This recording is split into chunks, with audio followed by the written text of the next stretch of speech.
Hello, everybody, and welcome to Realm Walkers, an Age of Sigmar podcast. I am your host, Gregory, joined today by my co-hosts, Bryce Hello. and Carlin. Hello.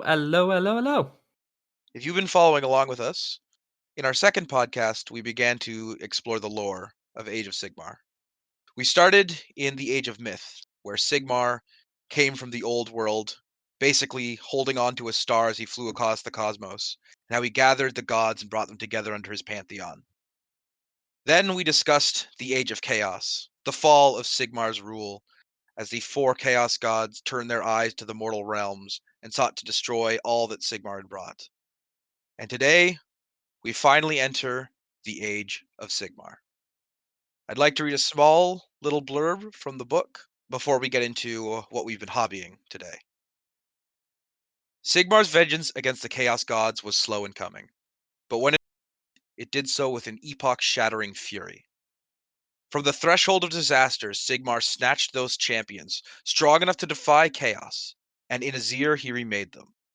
One by one, these heroic souls were reforged as warriors of storm-wrought fury. The first among them had to endure centuries of anticipation, meditation, and training, readying for a moment of revenge that seemed never to come.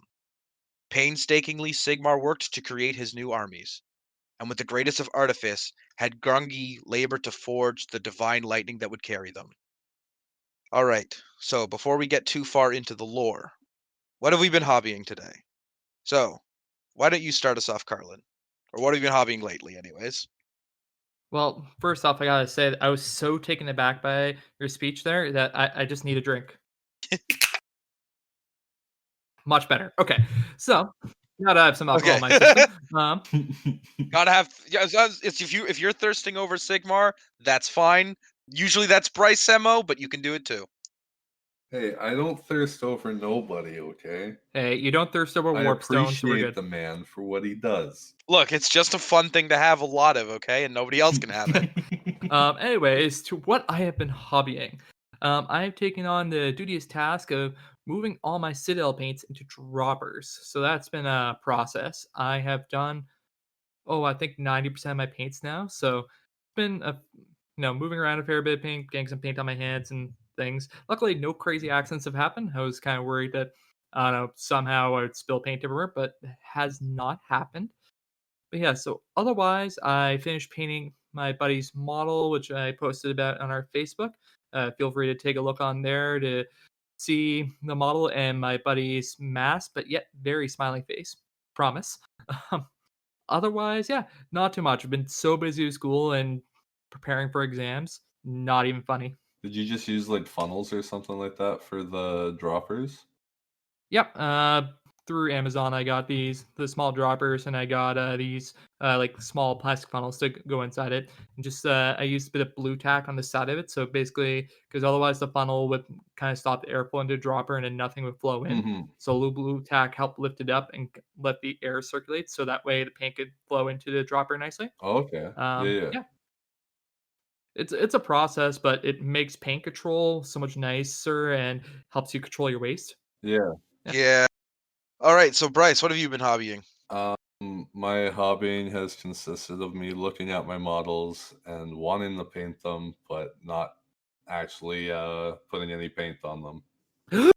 Well, we're getting a big paint job session done this weekend. Yeah. So hopefully your stormcast are good. Bryce's just needs to get them done before they add your painted models are worth 10 points into the game. I mean, I have a fully painted warrior chamber. It's just, I don't know. I ran out of that Mephiston red, and I haven't been able to get my hands on any until you said you had some. So I have a pot, and I'm going to be Bryce's dealer to get him that sweet, sweet Mephiston red. yeah, so I'm looking forward to getting them done. There's still, I think, 13 of them. 12 or 13 that I still have to paint. Yeah. So, yay. All right, so as for myself, I have those 3 crisis suits. We don't care. Okay, blah blah blah blah. Skaven, blah blah blah blah. I'll have you know, I haven't painted a single Skaven recently. So let's see. Those 3 crisis suits are still sitting there, crying that there's no Blood Angels red anywhere. Let's see. I found a really good deal, and somebody sold me 20 ghouls for my Flesh Eater Court for $20. So I've got my ghouls, my Flesh Eater Court up to 2,000 points. The only issue with that was that the guy really went liberal on the super glue, so most of their feet are gone. So I just sort of buried their So what I did was the trick is that I do this for a lot of models where the feet get fucked up. If you use the Strickland Mudland, put it on the base, and then pull that paint up to about like the ankle height, it'll just look like they're trudging through mud, and it'll pile around the feet. So it just looks like they're kind of like ankle deep in mud. It looks perfectly fine. Strickland Mudland is the cheat to make to hide anything on a base. Otherwise, I had a bunch of leftover bits from my Terrorgeist and some Tyrannid bits, and I kit bashed a Beast of Chaos that looked like a crab because I ain't paying Beast of Chaos, not Beast of Chaos, Beast of Nurgle, a Beast of Nurgle model, because I'm not paying the amount of money they want me to pay for 50 points on the table. I'm gonna just kit bash all my Beasts of Nurgle. So, and honestly, it makes them the most Nurgly. Yeah. I may have bought a couple, and I kind of regret doing that instead of just kit bashing them. Don't do what I do. Tyrannid parts without some of the less specific Tyrannid parts can really work if you just think about how you use them. As long as you're not using the really obvious plating and stuff, and even then you can probably get away with it. And then I've used some of the leftover Flesh Eater Courts torsos. And there's a lot of kind of with Nerdle stuff in AOS. I know that they got a lot of nautical kind of they do got shells and shit like that on them. So Yeah, it's kind exactly. of a lot. It's pretty believable, especially in the Age of Sigmar setting. Yeah. Anyway, so that's what I've been hobbying. All right. Do you mind if I detour us just ever so slightly? Okay. What's up? To all of our listeners thus far, I just want to give a big, grateful thank you. As of recording this episode, we have just hit over 100 downloads. Hell holy yeah. crap, yeah. we are over 100 with 2 episodes. Thank you, honestly, from the bottom of our hearts. This means a lot to us. I did not think we'd be at this many downloads with only 2 episodes. I figured we'd be and maybe in the 40s. The fact that we're over 100 is amazing. Thank you. The Horned Rat smiles upon us. Or, Me Olario. specifically. Yeah, sure. Or Sigmar. Yeah, whatever. Go sync for Sigmar some We already more. went over this. Or it was Nerdle because he's generous. Yeah. Anybody feeling sick recently? Granddad sent you any presents? No. All right. So let's move into our deep dive into the lore. Today we are looking at Book 1 of the Realmgate Wars, The Gates of Azyr. And starting us off is Bryce with Chapter 1. Yeah, so we'll start with the first chapter of, again, The Gates of Azyr by Chris Wright. The book starts with Vandus. It's inside. They just call it the Golden City here, but obviously it's High Azyr. Vandus is kind of standing over his army of his storm host. Sorry, I should use the proper term of 10,000. 10,000 soldiers here consist of liberators, retributors. They kind of go through in the first chapter, and you get a description of basically what the models look like on the tabletop and stuff like that. I really like it. And then you get kind of an introduction to a couple of the, I guess, lieutenants or captains of the army. There's a mention of an Actos Skyhelm. I believe that would be a Lord or Knight Venator. And then the mention of Ionis Cryptborn, the Lord Relector of the Hammerhands, would be his specific storm host of the Hammers of Sigmar. After you kind of get this introduction of him kind of, looking out over his army and just being so proud of this, what they are and like what they stand for. Then you get kind of, Vandus gets into a bit of a speech to get them all, ready to go. And then with, kind of a snap of a finger, the entire chamber is shook with a boom. Several, I believe, if I'm going back over this properly. And then next thing you know, the entire room is just empty and all the stormcasts have just cleared out. And then that leads the very short first chapter into chapter 2. Stormcast ready to go fuck some shit up. Mm-hmm. I have to say, I love that intro because it doesn't necessarily go too much into the Stormcast, how they look like or anything. It kind of just briefly mentions the shine of their armor and things like that, and just kind of the epic rallying cry. I just imagine Vandis shouting out to the Stormcast, and they're all going, "Rah!" cheering him on, and in that moment, lightning surges around and just brings them out. I got this really epic scene in my head from it. Mm-hmm. Love it. They've really been waiting a while to go kick Chaos's ass, and most of them probably either died to or because of Chaos. So they're ready to go. They've been waiting. Oh yeah. Absolutely. But yeah, as you said, that brings us into chapter 2. And chapter 2 starts off in the realm of Akshi, which is the realm of fire. And kind of to set the scene, this realm right now, like this air smells like ash, there's fire everywhere, kind of lakes of lava.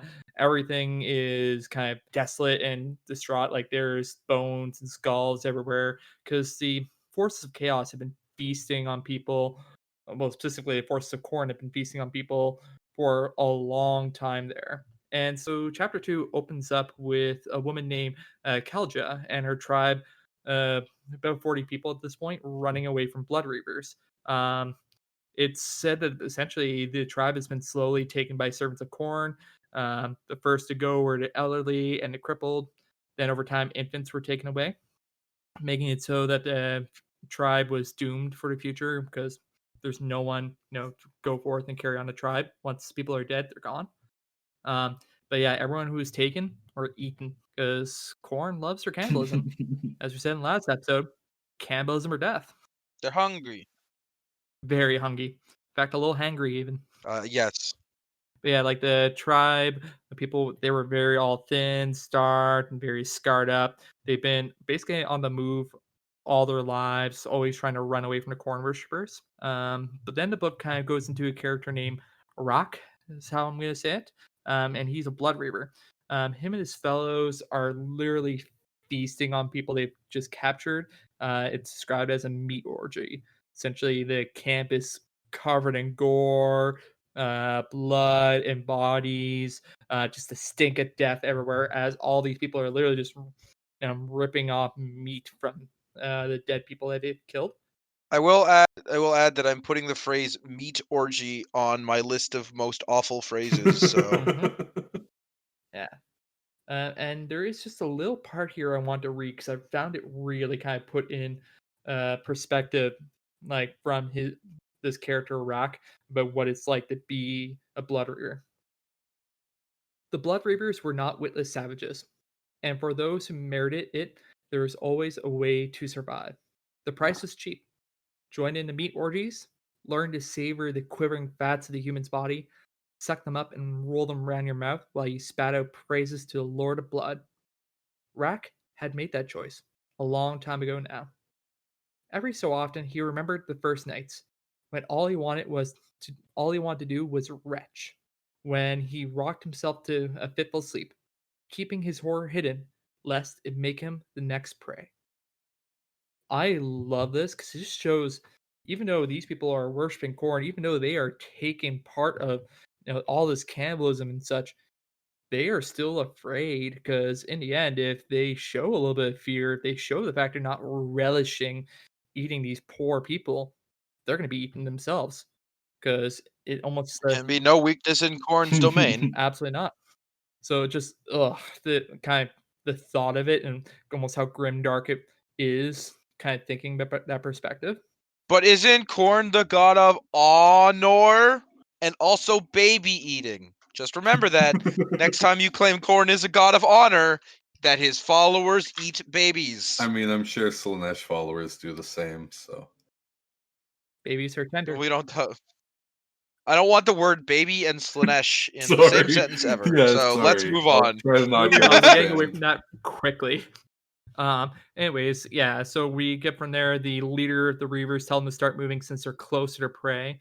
Kelja is leading her tribe through a valley, which kind of ends with a gorge between the walls at the end of the valley. Essentially, they try to squeeze through the gorge. Space is really tiny, barely enough room for one person at a time. The stone in the walls are described as hot, and the ground is described as oily. So just like nasty as they're going through. When Kelja gets out, finds herself on an open plain. There's geysers of sulfur, trails of fire, and pyramids of bone. Like, clearly not a good landscape, not somewhere you want to be. But this is actually. But among all this was an old, shattered buildings of a long, gone empire. So something from the age of myth. And even more, there's this large archway that stands out to Kalja. It's so huge that armies could walk through it.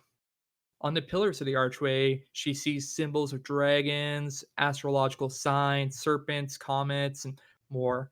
And she looks at the valley to see how her people are going to go through, and kind of when she kind of evaluates that, she looks at her tribe and she finds there's less than 30 people left. So as they've gone through the valley and gone through the gorge, they've lost more than 10 people. So kind of right away showing the horror of, oh, people are probably falling down on the ground, or heck, maybe even blood reavers are that close that they're swiping off people. And this also kind of really adds to the darkness of it. It basically says that Kelja thoughts were simply, well, hopefully the people that are missing can buy them some time, because the blood reavers, they're well fed. They constantly have energy coming from all the people they're eating. So they have the energy to chase down the tribe, and the tribe themselves, they're starving. They're trying to get through. And because they're starving, they're weak and not nearly as fast. So every person that falls behind is hopefully something that can slow down the blood reavers. And then as she's figuring out what to do, she hears a scream come from like the cleft of the gorge, a voice that she recognizes as a friend, maybe a family member. The scream is so intense, the Kelcha can't even imagine what torture the man was going through. And so her tribe begins to run because they just need to get away because they know blood reavers are coming. Which then brings us into chapter 3. But yeah, what do you think of that, guys? 'Cause I think that really sets the scene. This is what the Age of Chaos has done to this realm. Yeah, I think obviously Chaos does bad stuff. There's a lot of stuff in this chapter that kind of, shows just how, I want to say deranged, but I don't think, I guess debased the people of the realm have become, and like just because they've been forced to by, like you were explaining earlier, that like if they didn't do it, or if they showed that they didn't want to do it, they'd get eaten, or Cannibalism or death. yeah. I was gonna say murdered beforehand, but knowing Khorne, these people probably that eventually get eaten, put in alive. So that's always Well, fun. and actually, the chapter specifically talks about how the meat is sweeter when the people are still alive when they start eating. Yay! Yep. So I'm just imagining these people are being ripped apart while they're still alive, not being allowed to die. So that scream of that man is probably a guy who's literally having his flesh ripped off his bones, just so the blood reavers can eat. Yay! Yeah, I find it weird. Like, I don't know. Like, Khorne's all about like strength and survival of the fittest, and then he like starves people and just eats starve. Like, I don't know. That feels weird to me. That's just like my brain, where it's like, Well, the strength wouldn't he comes from want battle and everybody? everything, but the crush are weak. But yeah, I guess. But people can't be. You can't have a good battle if half of the people in your realm are literally dying. Like, I guess that's just one of those things where it's like, I guess this is kind of like the real nature of the gods, where it's like they're all they try to present themselves one way, but there's always they're always sick and twisted, and it's never going to be a good thing with the Chaos Gods. Yeah, and that's kind of it kind of gets represented through, you kind of get like the POV of some of the Khorne characters, especially like the stronger like lords and stuff. And there is just a straight up mention of the fact that like since they've crushed out all the worthy competition, that things haven't been as fun to them. I guess that's the easiest way to say it. So like there is an actual mention of like that there was a decline because of the way things are happening. Okay, so there was that because but talking about that, we'll get into chapter 3. In chapter 3, we get to see a little bit more of the Chaos Warriors' perspective. Essentially, like they're running after, chasing down the tribespeople, kind of always saying blood for the blood god, like chanting out their ritualistic Khorne worship. And essentially, this chapter is going to start introducing us into some big characters. And anyone who's a Khorne player would probably know this character, whether they're into lore or not. His name is Khorus Khal. Now, Khorus Khal is a mortal man who's lived 1,000 years or so.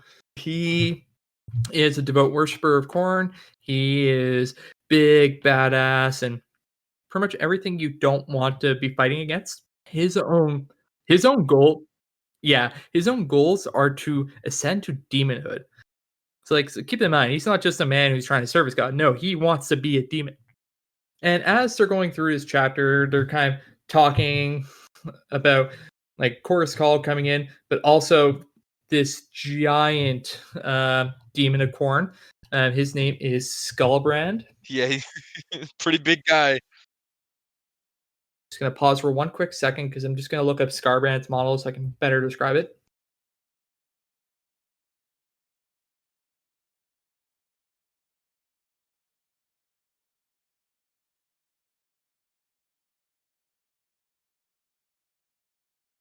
Skullbrand's a different character.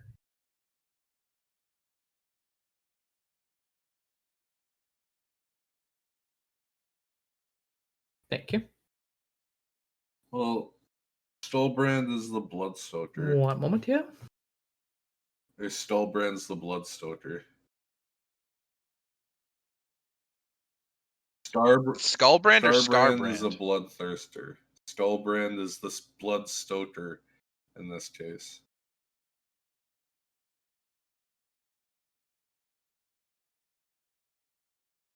Okay, perfect. Got him. Visual representation. Perfect. So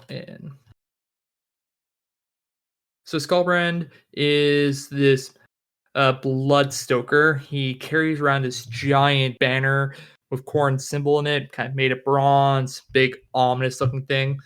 And he himself, following Khorus Khal, is going through, but clearly it seems like they're maybe fighting against each other a bit, though Khal is big bad. And as they're kind of going through and starting this, the chapter mentions something that's really kind of cool. They mention, I believe it's Rak looking into the sky and seeing lightning course through it.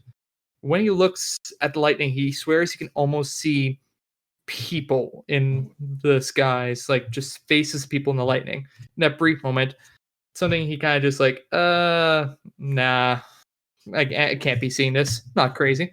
And so then the book has Khal, Rak, and everyone else continue chasing after a tribe, and it cuts over to the survivors, and it starts mentioning this like unholy storm being triggered partially by Khal, but there also seems to be a storm brewing up just with lightning everywhere around. One could say a holy storm. And Khal starts driving his people into a frenzy, something they call a gore tide. And it's basically these people are going mad with rage and wanting to go and kill. They start carving these like eyes into the foreheads of these Khorne worshippers, getting them bleeding, causing them pain, getting them riled up. And Khal, it kind of goes into his vision of what he wants to see, which is essentially, or his vision of what he feels is destiny. Essentially, he sees a giant pyramid of skulls and like his biggest kills and everything. And basically, this is his vision of how he's supposed to ascend to demonhood. That he's going to have this ultimate kill at the end, at the top of it, or at least something he can bring up to the top. And this will be his offering to Khorne that will ascend into demonhood, the thing he's been wanting this whole time. I do appreciate that Khorne's a very simple god. You want to be a demon? That's fine. I just want a giant pyramid of skulls. Acquire enough of those, demon. No problem. Absolutely. I kind of like the last sentence of this chapter. The last sentence basically, this character named Vec says this. As the people are all charging, kind of frenzied up by the gore tide, going after the survivors. That is more like it, he said. I can hear the screams already. It's so ominous. I love it. Call is definitely like a character that I've grown to like quite a bit. Just even going through the core rulebook, he's everywhere. He's always doing stuff. He's very active, and he really, really wants to become a demon. So, he's doing everything he can to be seen. It's just his thing. He just notice me, Khorne senpai. See me, oh great Khorne. See me. And Greg, since I know you're not as familiar with everything, you've just read the summary. I just want to ask you, we're halfway through. What is your feelings, your thoughts on this so far? Yeah. I mean, the buildup is great so far. Like, we've got the stormcast. They appear for like a second. We don't know what they can do yet. We just know that Sigmar has spent a lot of time building up this army, and then they're gone. And then most of the time we're spending with the we're spending way more time with the chaos followers, and they're walking around. They're like, oh, what is that? Faces in the lightning? No, that can't be anything. Nah, we're fine. Like, they're the ones getting built up to getting with all the suspense right now as we're waiting for these super soldiers to come down and kick their ass. Like, it's really good setup to the fight. And I think it's really cool that it's mostly taking place from the perspective of the Chaos followers, rather than from the Stormcast followers. Yeah, it's mainly Chaos followers and or the survivors as they're trying their hardest just to live. Yeah, because I mean, at this point, because they're the status quo. Like, they're the people that are in charge of the mortal realms. So the concept of a super army showing up and beating them all to death is absolutely beyond anything that they could have considered at this point. So, like, it's really fun, really good build up for the inevitable showdown that is coming. Absolutely. All right, but yeah, so that takes us into chapter 4. And basically, chapter 4. I thought that was chapter 3. Well, I just did chapter 3. We're going into chapter 4. Oh, you're right. I got lost. No worries. I wasn't sure if I confused you. I swear I'm not a disciple of Zinch. Don't worry about it. All right, but yeah, chapter 4 kind of opens up with Rock and the other Reavers, running and hunting harder than they ever have before. They were being crazed by the pain from the eyes being carved into their heads and bleeding into their eyes, and they're howling and everything as they're giving chase after the tribe people. And they're being driven by this incredible need, which is caused by the gore tide. It's not just a hunger; it's this need that they need to go and slaughter. And the book even says, this is not just a meat orgy anymore. This is the gore tide. And you think meat orgy is this horrible thought. How much worse is this? Yeah. But yeah, so he sees Kalja and a tribe. They give chase. Call pushes forward his army, feeling Khorne essentially giving him power as they near their prey. As this is happening, there's this incredible lightning storm forming and happening above them. Lightning is starting to strike the towers of the ancient empire. There's 3 towers that they seem to be bouncing across. And a giant crack of thunder shakes the earth. And literally makes Rack stumble as he's running. He looks up and sees a vortex forming in the skies between the 3 towers, with lightning chaining around in unusual, almost mutated ways, the book even says. Like the light from Vortex was causing the Blood Reavers to start feeling fear. Like all the worshippers of Khorne were kind of starting to like feel fear.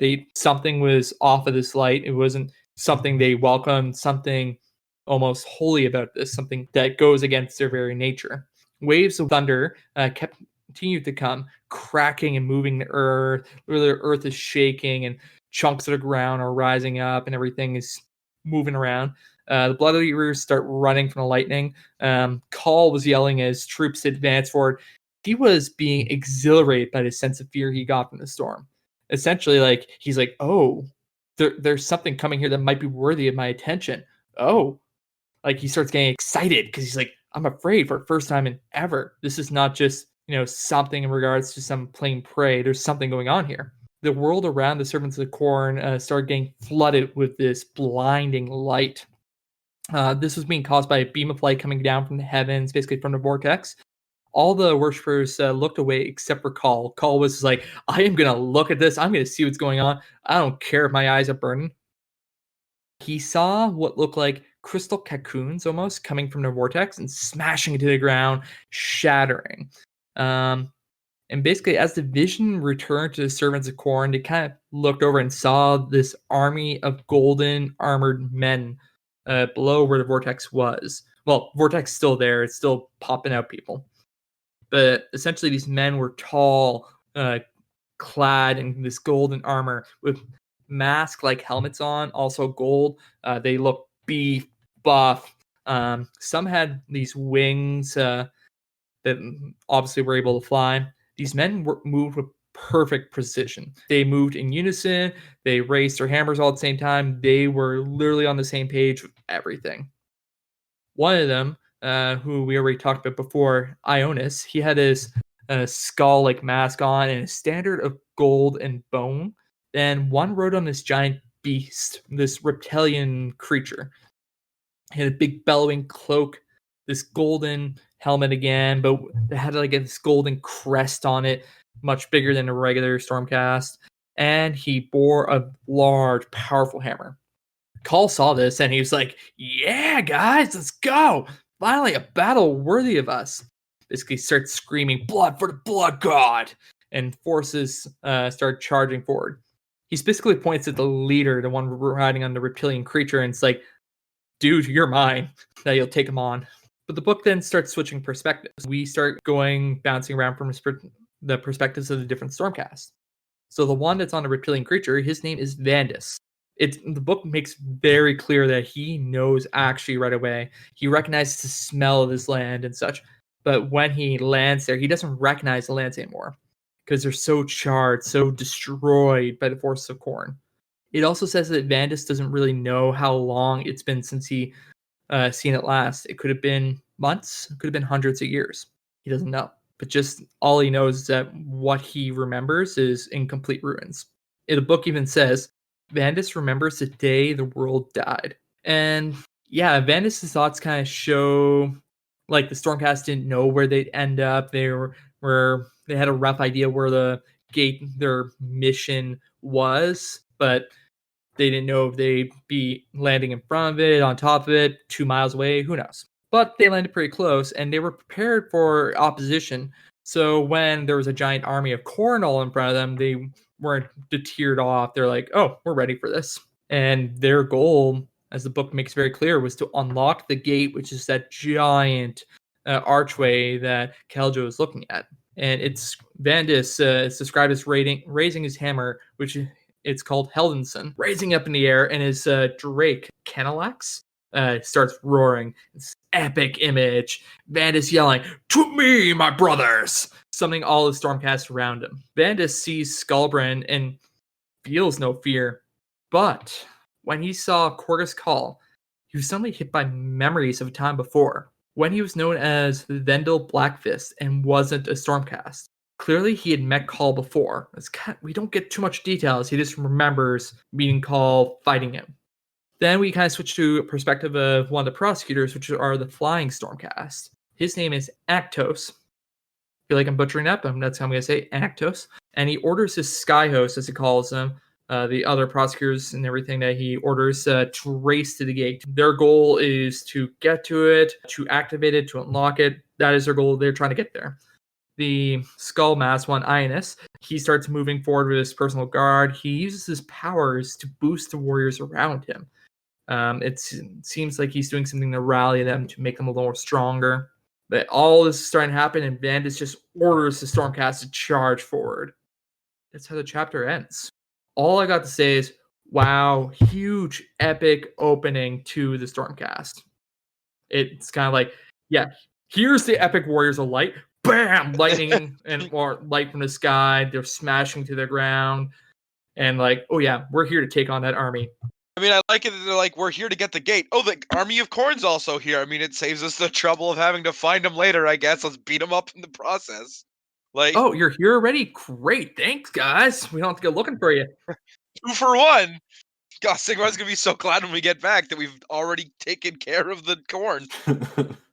And this chapter with like the actual introduction of them into the world and stuff like that was a major reason why I wanted to like actually continue playing the Stormcast. I really enjoyed this chapter on both sides, but mostly for the Stormcast.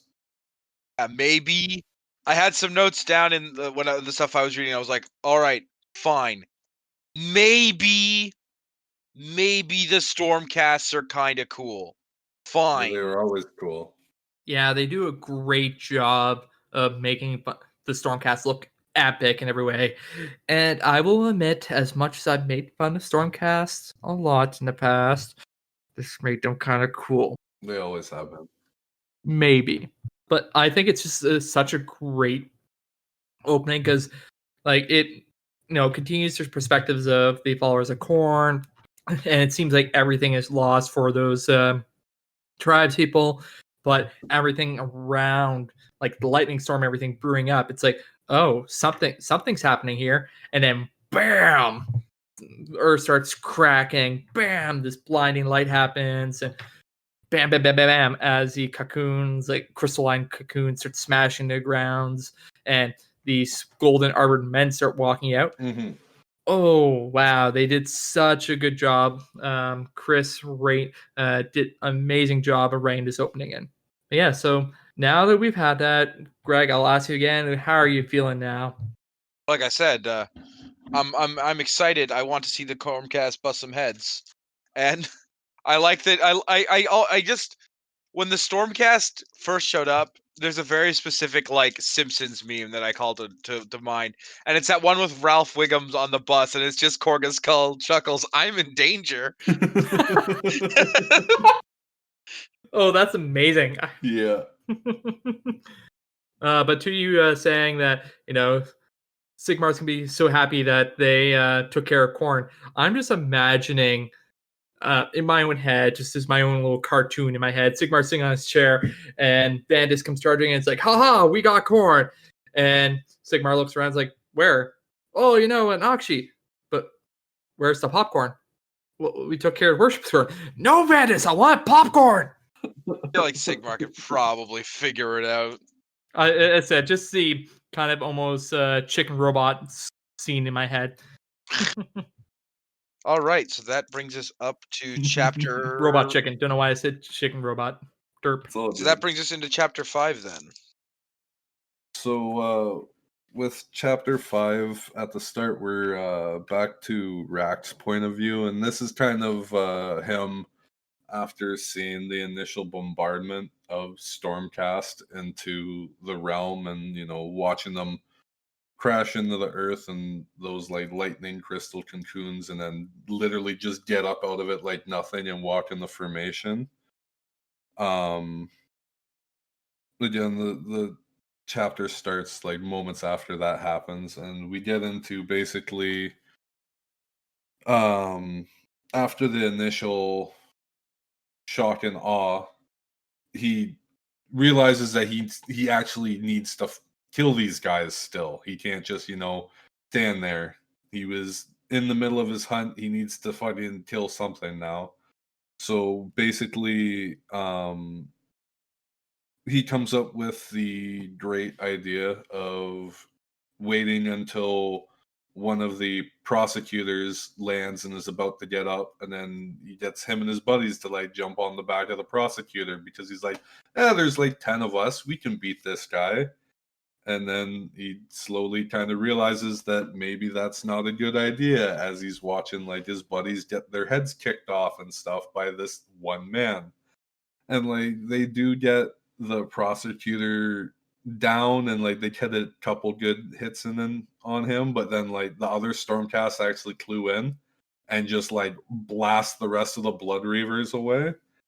And there's actually a really good quote that I like at the end, because basically like after the initial jump on the back of the prosecutor, drag him down, stab him a couple times, all the blood reavers get blasted away. And the one quote is, amid all his dizziness, Rock couldn't help but spit out a bitter laugh. They had tried to take down one of them, just one, and failed. Now the whole pack was suffering the vengeance of these strange and terrible warriors, and within moments they would be slaughtered to a man. So it's just like kind of shows how devastating just like a small pack of like even a couple stormcast can be, especially against these guys. And then with that happening in Iraq, we're kind of sent across the battlefield. And I'm going to actually have to make a bit of a correction from earlier. I told Carlin that Skullbrand was a Bloodstoker. He's not a Bloodstoker, he's a Bloodsecrator. I mentioned that because at this point in the book, we're introduced to a new character named Vec, and he is a Bloodstoker. So his whole thing is he has a bunch of beasts of chaos, but not beasts of chaos, if that makes sense. They're like crazed animals and stuff like that, not the humanoid faction that you actually get to play in the game. But amongst these beasts of chaos and stuff like that he has to kind of send at the enemy, he has something that I think this was the first appearance in lore or anything. He has a pet Korgorath, which is just a big, angry, skull-eating death machine that this dude just whips up into like a fury and sends it out. I love your description, Jer. Just this big, angry, skull eating machine thing. Just brilliant. Well, yeah, there's a mention to it in a later book. I'm trying to remember. I'm pretty sure it's in the Realmgate Wars later on, where there's just one of the Korgoraths just starts walking away from the warband halfway through. And they're like, why? He's like, oh, he's just got to go throw up all of his skulls that he ate on the throne now. So that's kind of where I got that description from. Lovely. They kind of look like big monkeys. It's really specific, but they look like gorillas. Really deformed, warped That was gorillas. it. That's the whole object. Yeah, but kind of like gorillas. That's the whole thought. You can continue with what you were saying. I don't know whenever else I was going to get to say that I think Khorne kind of look like gorillas.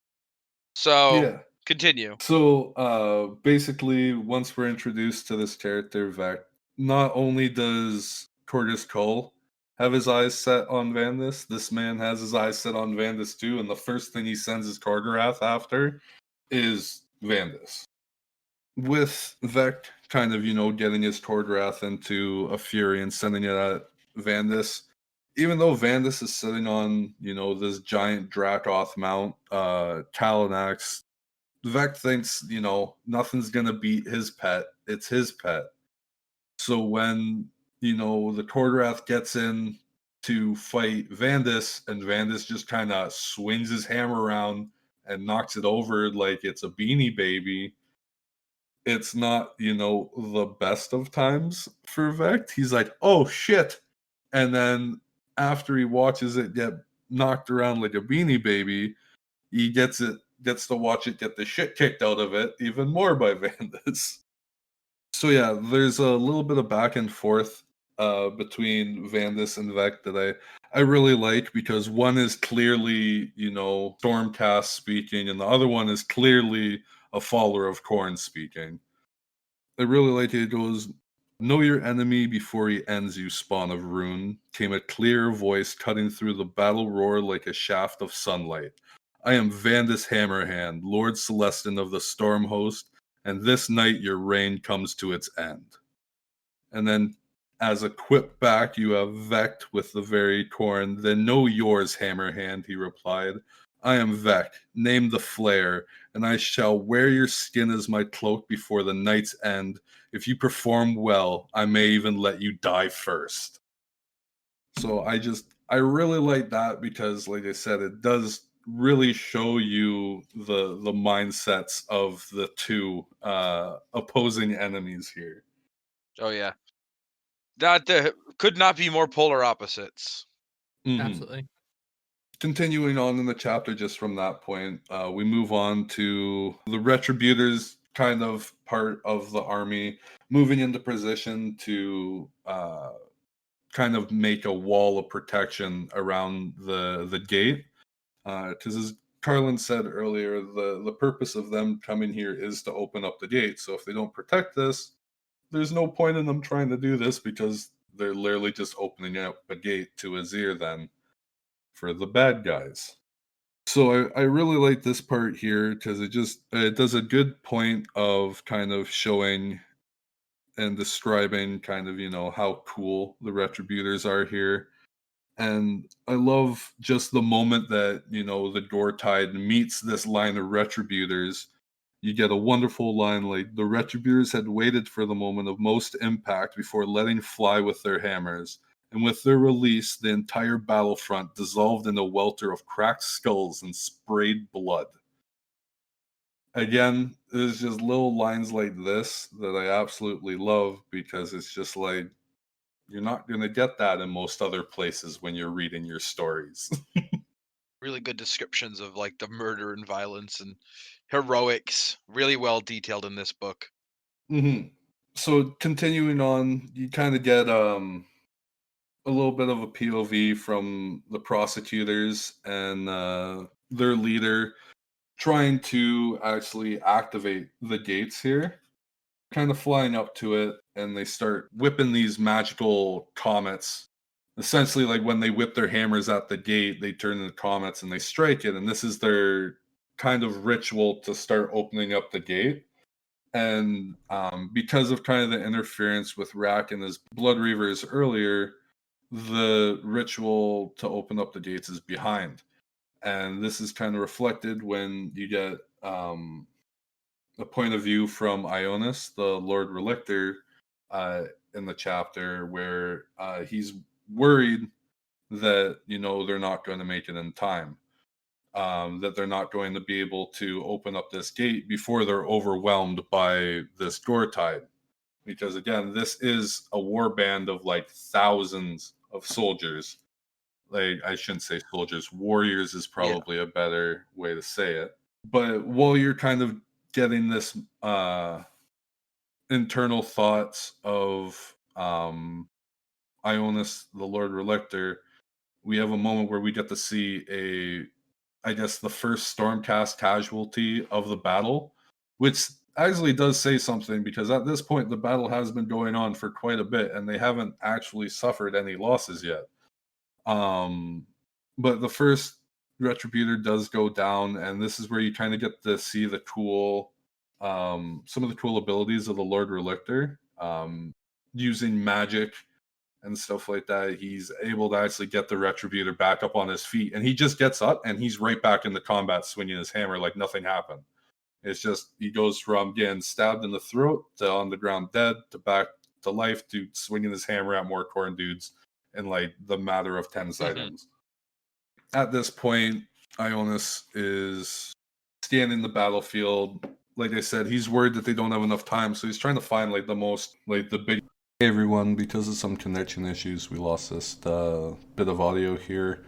All that really happens is Ionis is like scanning the battlefield and sees his kind of like mirror in the Bloodset crater.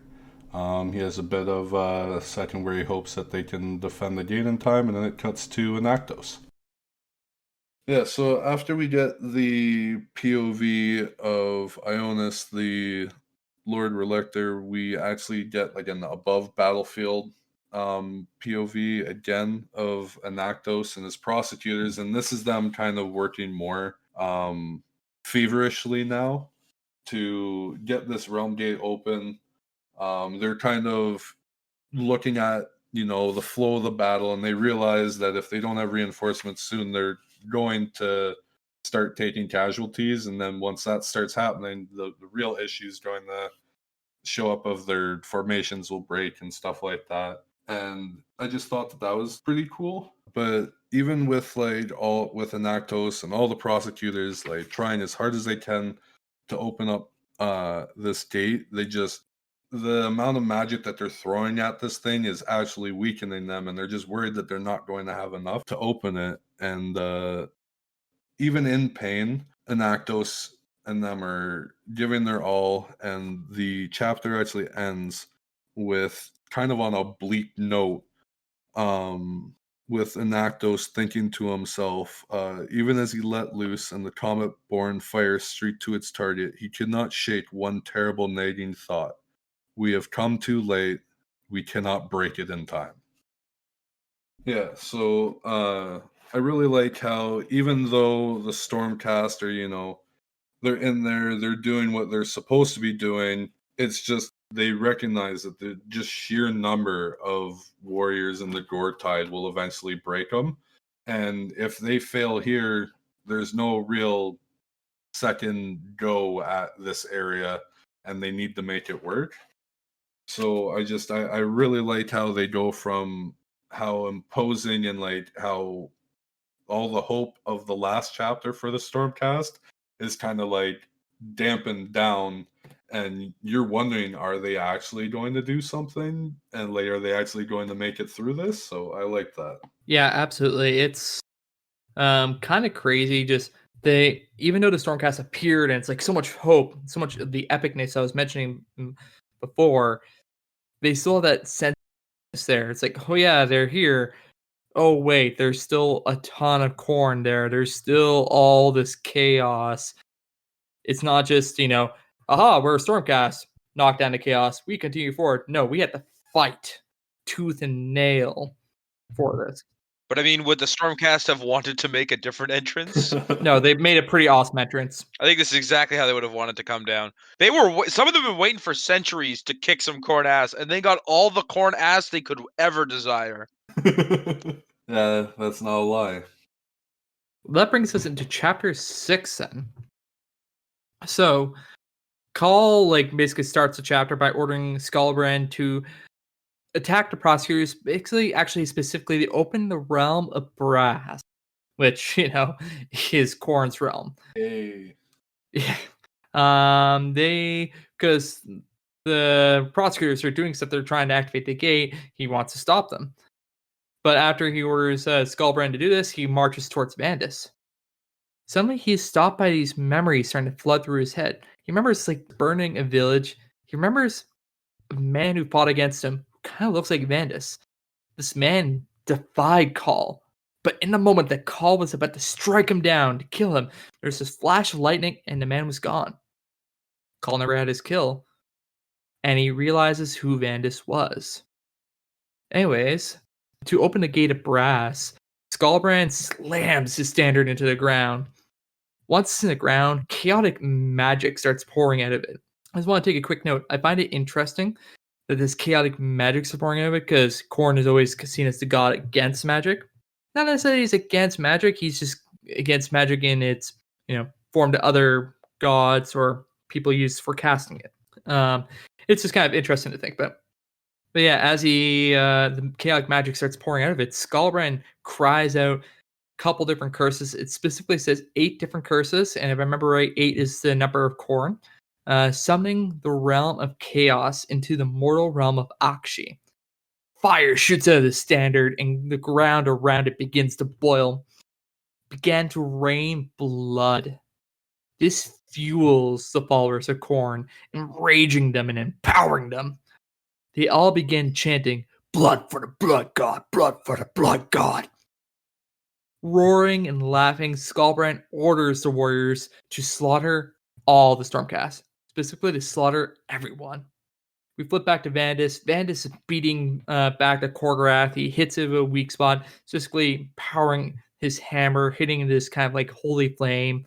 And as he's doing this, he sees the chaotic realm opening up and all these warriors being raged up, going into their Khorne roared rage.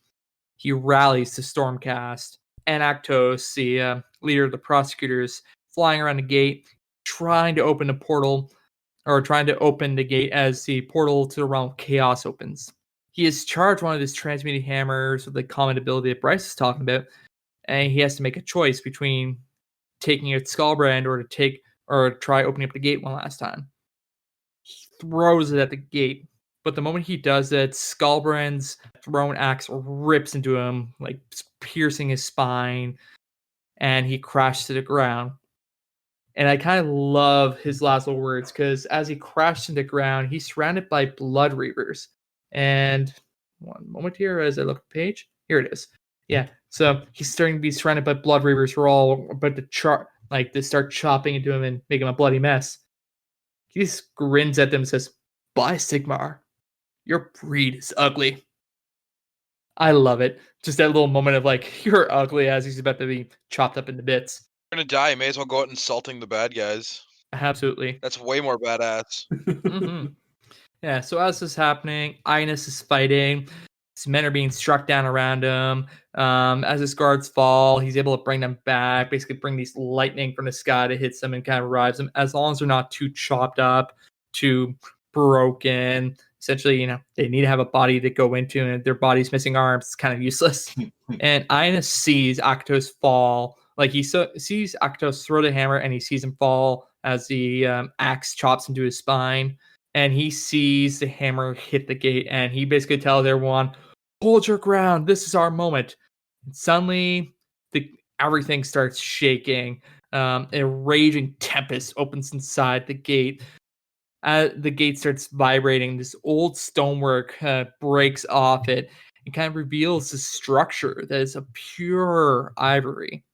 And this tempest inside is like raging. You kind of see almost like a battle between this dark, chaotic, like corruption and this gold flames. And these gold flames overtakes it and just fills the archway with this raging infernal gold. And in that moment, like, the worshippers of Khorne better start shaking because armies start marching out of it. These armies of Stormcast. It's like, oh, yeah, reinforcements are here. Not only are our reinforcements are badass, just marching at the gates, prepared to fight. They are ready to take some Khorne ass. And I kind of like this last little bit because then Ines Cryptborn starts yelling at some great little lines.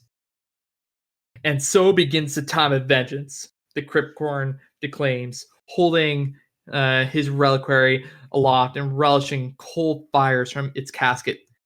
"Now march, my brothers, and bring death to the enemy." I love it. It is so epic. Mm-hmm. I really love the whole just the visuals of this chapter are fantastic. They were such a good job. I just love it. It's like Chaos is like, we're doing good, and then they open the gates of Azyr, and it's like, bitch, you thought.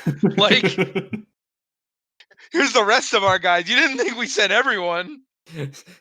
Oh, you thought that was everything? Oh, you were wrong. I love it. So good. This book is so good. Again, I guess I will give one begrudging, maybe the Stormcast are cool. We're not keeping count. Yeah. You've given several of those. Bryce is keeping count. So that's fine. Bryce is. Yeah, I'm keeping count, you fuckers. All right. Well, I think you've already told me how you're feeling, so I won't ask.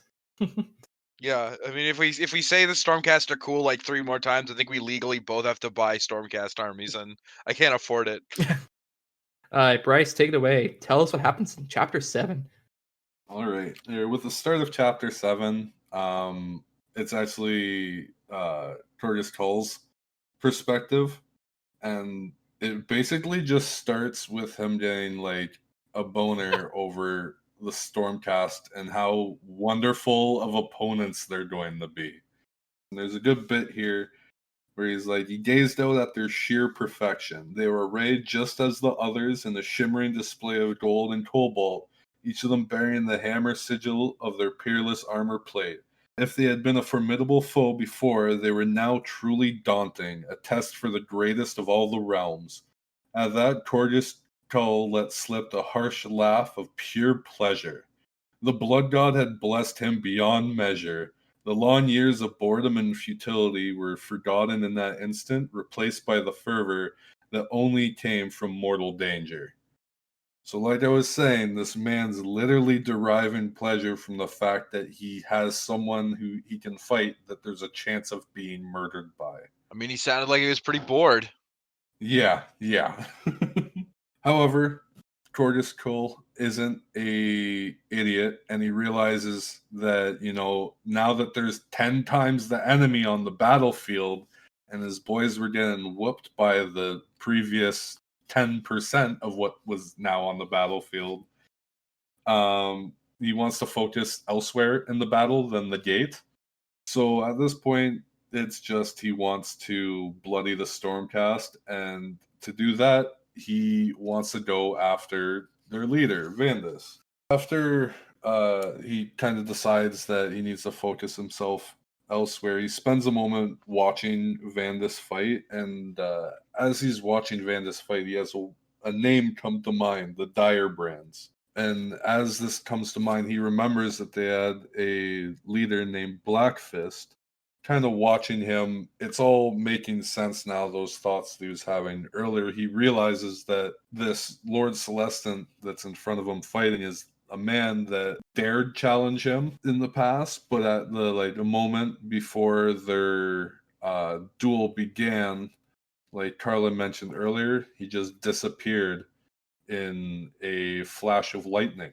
The book does a little bit of mentioning here that even though that Kull was rewarded his hound Grizzlemaw, he still raged for an entire year and just went and destroyed literally everything he could because he didn't get to fight him. I want to fight that guy. Oh yeah, it was just like Khorne's like, "Good job, buddy. Here's a puppy," and he's like, "No, fuck you, god damn it!" Such a temper tantrum. I wanted to impress you, Khorne Senpai. Yeah. I want to fight him. I wanted to fight him so bad. But yeah, with this kind of realization that this is his lost, quarry, that this was going to be his greatest kill, or I guess his last greatest kill, because the Black Fist was, the last of the people to really oppose him. He's like, now I really need to kill this guy, and he just fucking beelines it straight at him. With that, we cut over to Vec, the Bloodstoker, and basically this part is just he's watching his guys kind of, lose their will to fight and stuff like that, and he's just whipping them back into action to try and deal with the Stormcast. And again, his focus is kind of set on Vandus as well. So not only does he have Torgus Kull coming for him, he has this Bloodstoker wanting him dead as well. All of Khorne's just so thirsty after Vandus. Oh yeah. I mean, big shiny man. Maybe bleed shiny? Must know. So after the short bit with Vec and, him whipping his guys back into action to get after Vandus, we actually cut to Vandus's point of view. And it starts off with just mentioning that he fought with the strength of a man renewed. With the gate opening, he's, not feeling so much negativity about the battle. There's not so much like, what if we don't do this? He can put his entire mind to, just smacking Khorne dudes with his hammer. And it does like a little bit of him as he's fighting. He's doing a recollection of, exactly what has led him to this point. It does a little bit about his reforging and his training and like his time in Sigmaron. And it kind of, he acknowledges that all of this is being done so that they'd have enough strength to come back into the world and deal with what he's dealing with right now. So after we kind of get like this inner thoughts of Vandus on the battlefield and stuff like that, we switch over to Ionis again, and him leading his retributors and soldiers into the fray now. Like, they're actually using their momentum with fresh recruits and stuff like that to push back the enemies. But at the same time that, keeping the charge going, he's thinking to himself, we can't get overzealous. We can't think that we've won this already. And just as he's doing that, a second Korgorath just comes out of nowhere and is coming right for him, but also Vandus, who's with him at this point. So even with the Retributors working on it and not being able to bring it down, it's kind of up to Ionis to use his magic to bring it down. So in like in the last ditch effort before he's kind of like crumpled by this Korgorath, he summons a wall of pale gray energy that just kind of instantly chars it and like burns the crap out of it with some sort of, I don't know, holy light. They don't exactly say if it's holy or what. He does shout Shyish beforehand, so I'm going to assume it's something necromantic.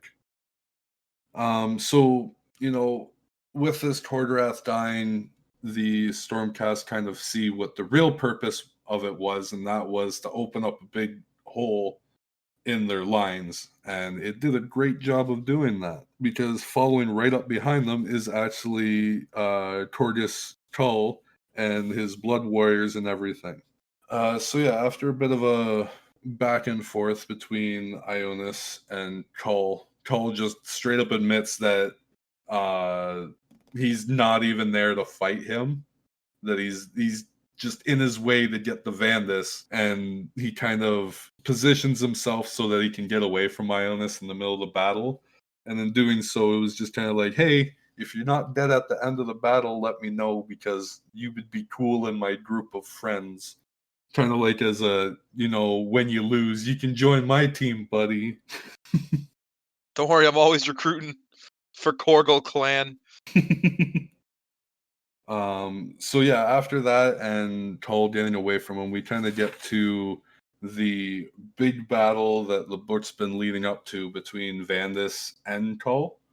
It's, one of your stereotypical rivalry battles. There's a bit of, back and forth throughout the fight and some really cool moments. I just want to interject with a line here from Kull. Just him fighting at Vandus, and it's like, will you be taken away from me again, I wonder? Mused Kull, circling at Dracoth, keeping his axe edge high. At the moment when I held your life in my hands, will your God King pull you from peril as he did before? Mm-hmm. And there's, like I said, there's like a lot of back and forth during this fight, and during majority of it, Vandus is feeling kind of sluggy, and he's noticing that his attacks aren't, landing where he wants them to. And there's actually one point in the fight where, Torgus Kull thinks he's being like a real badass boss. But what he ends up actually doing, and the only way I can really explain the easiest, is if you've seen Dragon Ball Z, Vandus just goes straight up Ultra Instinct and just like gets this aura around him and then just turns into basically a Super Saiyan and just starts beating the crap out of Torgus. Going well for our boy, the Kull. Mm-hmm. So yeah, with Vandus kind of, going Ultra Instinct with this burst of power that he comes to, there's a revelation that he has during the battle where he realizes that he's no longer fighting for a world that he had left behind. He's fighting to create a world for other people to live in. And it's kind of like this moment where he realizes his actual purpose, and it gives him that clarity to start fighting. And then that's where he does do the bit of like the Ultra Instinct stuff. But after he does do that, he bests Kull, and as he's about to like deliver the killing blow, Kull actually hits him like he did with that Blood Reaver earlier in the book. He hits him with this the grand visage of his skull pyramid. Sorry, we had a brief disconnect there, but I was just trying to go into how it's such a hero moment for Vandus, getting that, getting reborn in that moment. It's like, holy crap! I'm not this scared kid anymore. I am here to fight. I am here for more than just myself. Such a great moment. Absolutely. Yeah, because it's that moment that Vandus goes from a character who's fighting for vengeance and revenge, and he goes to a character who's fighting to secure a future. And that's the difference between an anti-hero or a selfish individual and an actual hero, is knowing who they're fighting for. Absolutely. But yeah, I guess that takes us into closings with chapter 8. More or less, chapter 8 is kind of just a light simmering of everything after it. The Stormcast are marching forward, taking out the worshippers of Khorne. Call has escaped, or it says never returned. As I think of it, he ran away with his tail caught between his legs. And essentially, Vandus goes to talk to Ionis. And basically, Ionis is like, saw Vandus have his rebirth. And Vandus is like, did you doubt me and such? And I was like, well, And Ionis notices that Vandus seems to remember his past. And it's like, well, you're charged with forgetting. The reforging should have made you whole, should have made you forget everything. Vandus just kind of asks Ionis, like, have you forgotten everything?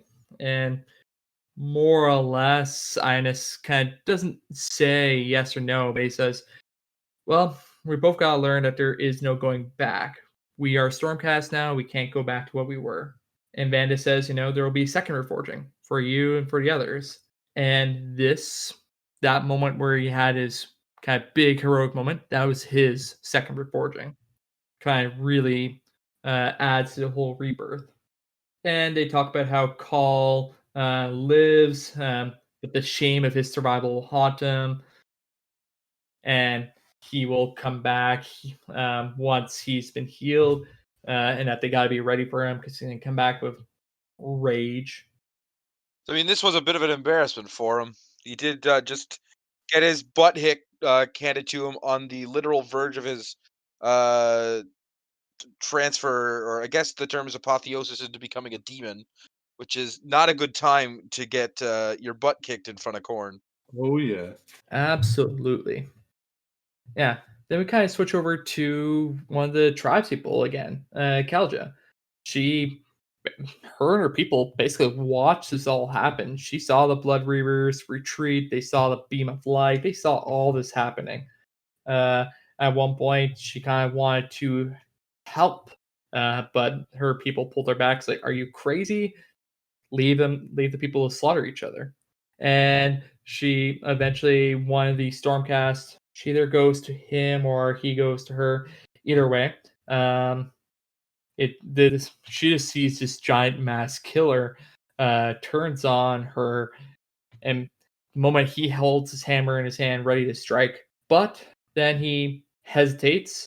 He gets down on a knee and looks at her, basically kind of brings her head up to a level where you can kind of look, or brings his head, to her, kind of looks at her, and I like this. You are whole, the warrior said. His voice had been deeper and more resonant than anything she had ever heard. There had been something else there too. Astonishment, perhaps. By Sigmar, you are whole.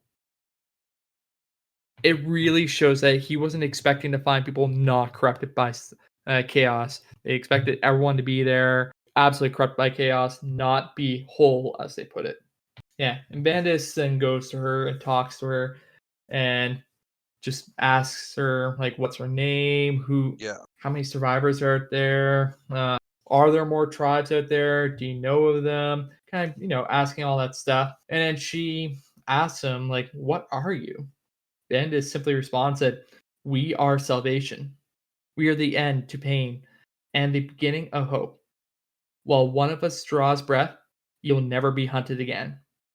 We are the warriors of Sigmar, and this is the dawn of his age. And I think that's a pretty good spot to leave the book then, because that's a great closing line. Yeah, it's not the last line of the book, but I personally think it should be. Just adds a couple more paragraphs. And it's like, no, that's a great line to end off with. No, that is where the book ends. There is like some extra flavor at the end that you don't have to read. Don't read it. It's not important. Yeah. Just end the book at the cool line. All right. Well, Greg, I'm going to ask you, now that we've gone through it and everything, what is your thoughts on the first book of the Realmgate Wars? I think it's fantastic. I think that the stormcast are kind of badasses. Don't you give me your stupid little I like stormcast fucking laugh, Bryce. I hear it.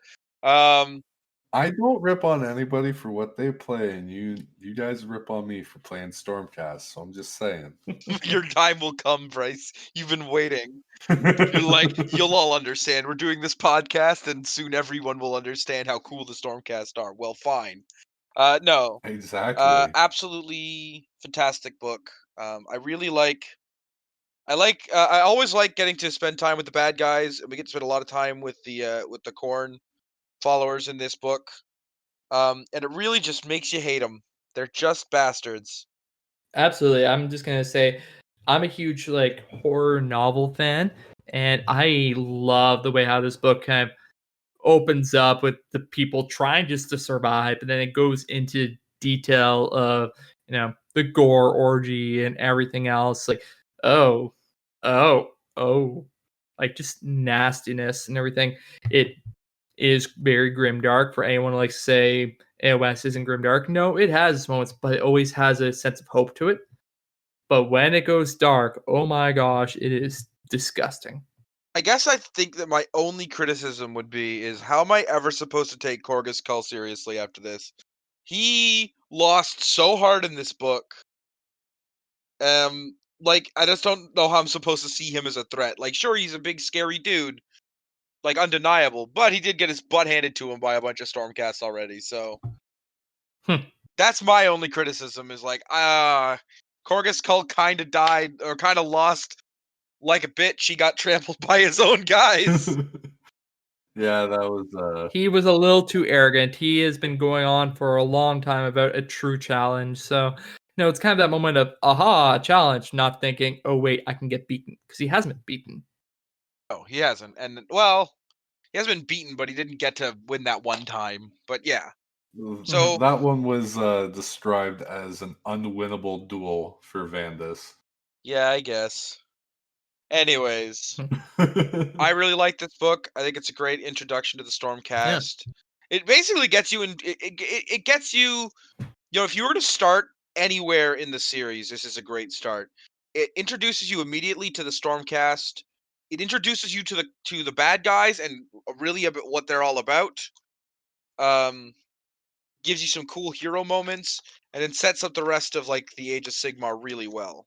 Like I honestly say, like even before going into all of the history of the Age of Myth and whatnot, like this is a really good starting point. 100%. It's a good epic book, and it's not very long. It's a great way to get started. All right. Well, I love the fact we covered it. It's great. If there's any other thoughts, we could state them now, but I think we've really got our thoughts out as we were talking about it. Yeah. Absolutely.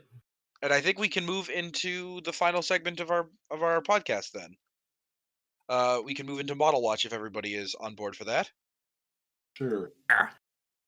All right, so we are moving into Model Watch. This is where we talk about the coolest models that have been recently released or announced, at least to us. So by the time this podcast comes out, it is not going to be as new anymore, but we wanted to cover in depth today, specifically the Cursed City release. This is the new boxed set for Warhammer Quest, and oh god, it looks good. I don't know how it's going to be, but it's going to be more money than I have. It looks so epic. I am curious what the price, like if the price isn't too high, I'm going to beg my wife. Well, even if it's high, I'm still going to beg my wife to let me buy it. Because the amount of content in this, like There's 8 heroes. There's 42 hostiles, as it puts it, which includes like heroes and like chaff, 10 objective markers, some Warshol books, Yeah. tokens, dice, board tiles, cards, like a whole ton of different stuff. So much stuff in this box. Oh yeah. So And then don't forget about the fact that, like, I don't know, I literally think that these are some of the nicest models that we've gotten so far in yo, Age of absolutely. Sigmar. Yeah, no, without a doubt. We've They've- talked about some of them with our model watch before, but now we have a little more in-depth look. I gotta say, like the new like shambling zombies look fantastic, and I really like the Caradron Overlord's hero that you get to use. Just some cool looking stuff here. There's Mhm. one weird thing that, like, I don't know why they did this in the advertising specifically. They show 2 sets of the exact same zombies that have just been recolored. So there's only 5 models here of zombies, but the 2 pictures of them are one picture with one color, then another picture, and they've shuffled the zombies around and repainted them. But they're definitely the same sculpts, which I find a little strange. Hmm. Yeah, I see that. The It's funny. I'm also a huge fan of the human. I don't know the character's name. The human female with like the sword, and it's mostly just because I love the. I'm gonna speak to the manager haircut. Hmm. I absolutely love it just for the Karen haircut. Like that's it. That's all I wanted in my model. But like absolutely, so many good sculpts in here. The rat swarms are great. Those will be great Oh for yeah. Skaven players because I think we need new rat swarms. I don't know if the rat swarms specifically have a sculpt or if you just stick a bunch on a base. I Um, believe they have a sculpt, I could be wrong, but yeah, this was definitely better. yeah. And then of course all of the undead heroes. I want all of them. The vamps are just feral enough that they absolutely would be good flesh eater courts models. Although they're kind of like wolf feet, but that kind of works for flesh eater courts as well. Um, I love the big dude with the 2 wolves over his shoulder. Again, I see a model that I can't wait until this guy is a space wolf because he's gonna be. Some player is gonna spend the time and figure out how to carve that wolf cloak off of him and put it on a space wolf. Oh yeah. Um, 100%. and the big like vampire bat hybrid is gonna be a great like I think it's a Vargulf. I don't actually remember, but the one of the flesh eater courts Yeah. HQs. I want this, and I don't know if I'm gonna be able to buy it myself, but I might just try to get some of the models out of this box because I want that skeleton man and his skeleton friends. Yeah, I've always wanted to get one of the Warhammer Quest box, but I haven't yet. But this is just looking so good, and it looks Mhm. like they've taken aspects of what they learned from Blackstone Fortress. Because I'm looking at the dice and some of the counters, like it.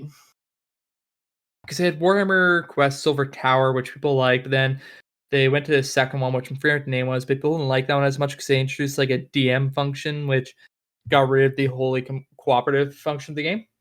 With Blackstone Fortress, they went back to it and fleshed out the fully cooperative, no DM aspect to it. And it looks like they're continuing that with this game. Well, like it's also I don't know if they've done a box with this many guys in it.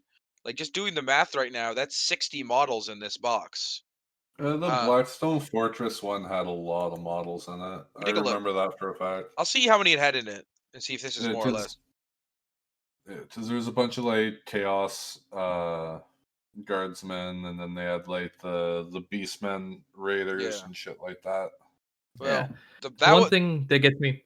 Go ahead. I was gonna say, that one was 180, so the hopes is that it's around the same price. That's what I was thinking. Most of their big box sets were around that price. Nope, this Andromedus one was around that price. Blackstone Fortress had 44 models. That's pretty close. This has 60. Now, Well, it's 60 16. including objective markers.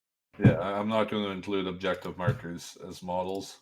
I would, but like those would be nice. GW definitely is. Yeah, I But guess. even then, it's still 50, so that's 6 more models. So hopefully, this will be around the same price as Mhm. because if it is, I absolutely want to get a copy. or at least split it and just divvy up the parts when we're done playing. Yeah, I really like the fact they're including a War Scroll book as well, which will be kind of like, yeah, you can use all these things in your Warhammer games. Oh, I didn't see that. Yep. Yeah. I didn't actually. Okay, shit. I hope they like preview some of the War Scrolls out of these guys because I'd love to see where they're fitting right now. Mhm. And I'm really excited. Like as GW does, they always release a novel to go with their like game box sets, whether Oh it's yeah. Warhammer The Underworlds or Cursed City book. yeah, absolutely. Yes. I'm excited to crack into this. I'm excited to read it, and I'm excited to talk about it on this podcast. Oh yeah. I'm looking Oh yeah. forward to the book too. I really like the City of Sigmar POVs that we've gone before, so interested in seeing more of the Cult of Sigmar type characters. Absolutely. So many good skeleton boys in this box. I can't wait to see that poor Legions of Nagash player who just buys 8 copies of this box just to get the nicer skeleton sculpts out of it. And we see like 100 of these guys on the table, and you just go like, that man has more money than brain. Someone's gonna do it. And that player will be me. All right, so I think we talked about that. Is there anything else we need to talk about before we shove off for the For the for the evening, day? whatever it is. Whatever time you're listening to it, that's the time I said. All No, I right. think we're good. Well, if not, I'd like to thank you all for listening to Realm Walkers, and by joining us, you are now a Realm Walker too. We look forward to having you join us next time we dive into the realm of Akshi. Realm of Fire. More so than we've done already. All right. I think we're good then. Yeah. See you all later. Have a good one.